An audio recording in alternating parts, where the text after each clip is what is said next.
Assalamualaikum warahmatullahi wabarakatuh. Nama saya Santi, mahasiswa semester 4 program studi Ekonomi Syariah. Pada kesempatan kali ini, saya akan membahas materi sebagaimana bagian dari tugas UAS mata kuliah Ekonomi Makro Islam yang diampu oleh dosen Ibu Neng Nur Anissa MP. Adapun materi yang akan saya bahas mengenai konsep dasar ekonomi makro dalam Islam. Ekonomi makro dalam Islam adalah cabang ilmu ekonomi yang membahas kebijakan ekonomi secara menyeluruh. Dengan berlandaskan prinsip syariah Islam, tujuannya adalah untuk mencapai kesejahteraan masyarakat, menjaga keadilan distribusi, dan mencegah ketimpangan sosial. Landasan konseptual ekonomi makro Islam yang bersumber dari Al-Quran dan hadis, ijtihad ulama, dan fikih muamalah. Prinsip utama ekonomi makro Islam. Yang pertama, kesejahteraan sosial. Tujuan utama bukan keuntungan pribadi, tetapi kesejahteraan bersama. Yang kedua, stabilitas ekonomi. Menjaga harga tetap stabil, mencegah inflasi dan deflasi ekstrem. Yang ketiga, larangan monopoli dan riba. Yang keempat, distribusi kekayaan yang adil melalui zakat, wakaf, dan sedekah. Adapun kebijakan fiskal Islam, pemasukan negara terdapat dari zakat, kharaj, jizyah, wakaf, dan ghanimah. Pengeluaran negara, pendidikan, kesehatan, dan jaminan sosial.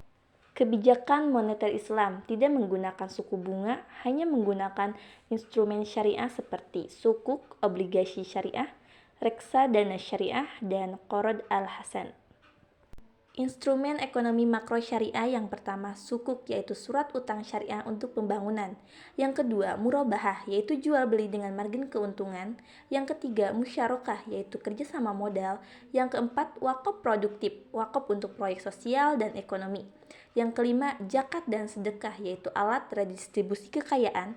Yang keenam yaitu qard al-hasan, pinjaman tanpa bunga untuk kebutuhan mendesak. Yang ketujuh, reksadana syariah, yaitu investasi sesuai syariah. Adapun tantangan penerapan ekonomi makro Islam. Yang pertama, minimnya pakar ekonomi Islam. Yang kedua, kredibilitas sistem syariah masih diuji. Yang ketiga, regulasi belum mendukung sepenuhnya. Yang keempat, infrastruktur keuangan syariah terbatas. Yang kelima, literasi masyarakat masih rendah. Dan yang keenam, globalisasi dan dominasi sistem konvensional.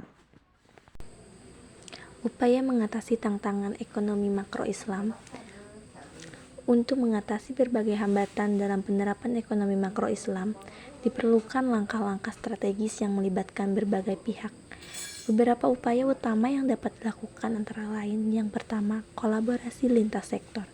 Kerjasama antar pemerintah, akademis, dan perilaku industri untuk memperkuat teori, regulasi, dan praktik ekonomi Islam.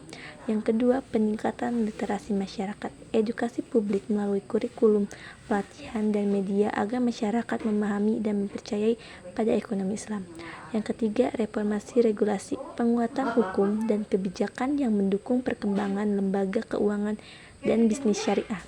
Yang keempat, pengembangan infrastruktur keuangan syariah, memperluas akses melalui BMT, bank wakaf mikro, dan fintech syariah.